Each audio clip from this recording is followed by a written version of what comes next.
Bem, pessoal, a gente vai falar sobre Trazodona. Donaren é o nome comercial mais famoso, né? Que é um dos antidepressivos muito conhecidos e muito perguntados aqui por vocês, porque ele tem vários aspectos de atuação. Então eu vou explicar direitinho como ele funciona, as indicações mais comuns e também quais são as preocupações, né?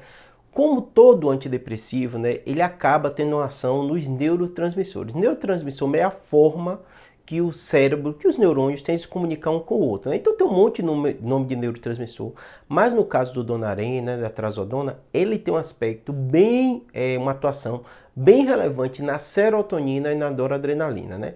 Que são neurotransmissores. Serotonina o tempo todo a gente vai falar quando vai falando de depressão, né? Porque uma das teorias, um dos aspectos mais importantes é essa desregulação dos neurotransmissores na depressão.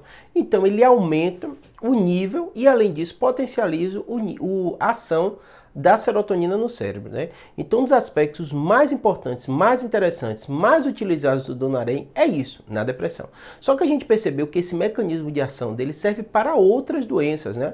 Hoje ele é muito utilizado no contexto da gente, da neurocirurgia, né, da neurologia também, para as dores crônicas, né?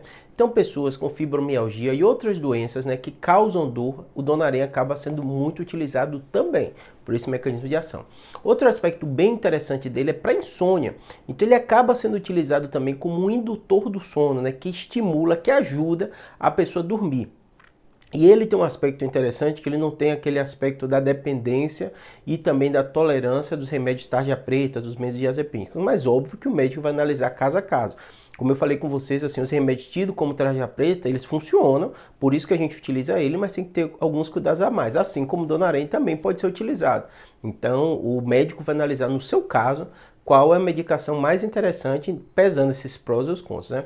Outro aspecto também muito interessante para ele, né? Eu já falei da depressão, que é o clássico uso dele, né? Já falei da dor crônica, já falei da insônia também, né? E outro aspecto muito interessante dele é porque é um remédio, que é um remédio que precisa de receita médica, né? Em duas vias, uma vai ficar retida na farmácia, mas ele não tem um aspecto tão relevante da tolerância, que é aquilo que você precisa de doses maiores para sentir o mesmo efeito, e também da dependência.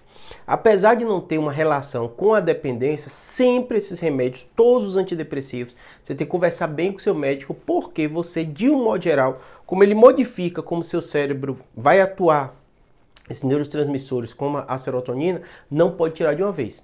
Porque se tirar de uma vez, você pode ter uma série de efeitos colaterais. Então, geralmente, o médico faz o desmame até você parar de usar dele. Óbvio que vai depender da dose, uma série de aspectos, né? Ele tem uma coisa interessante e tem sido muito utilizado também com outros antidepressivos. A gente já falou, a gente tem muito vídeo aqui de outros antidepressivos, sertralina e outros, que agem também na serotonina, porque às vezes o paciente, quando utiliza essas medicações, eles queixam de problemas relacionados ao apetite sexual. Então, às vezes pode acontecer, não com todo mundo, mas pode acontecer. E às vezes esse uso combinado com Donaren acaba melhorando esse efeito colateral. Então, muitas vezes o médico acaba utilizando de forma combinada. Inclusive, o Donaren, né, também tem alguns usos, né? Óbvio que o médico vai analisar, a urologista vai analisar com vocês até para situações de impotência sexual. Às vezes ele acaba sendo utilizado. Mas o médico vai analisar caso a caso, tá bom? É situação específica, mas é um remédio bem interessante, bem utilizado. Vocês perguntam aqui. Se tiver alguma dúvida, deixa aqui no comentário que eu tento responder.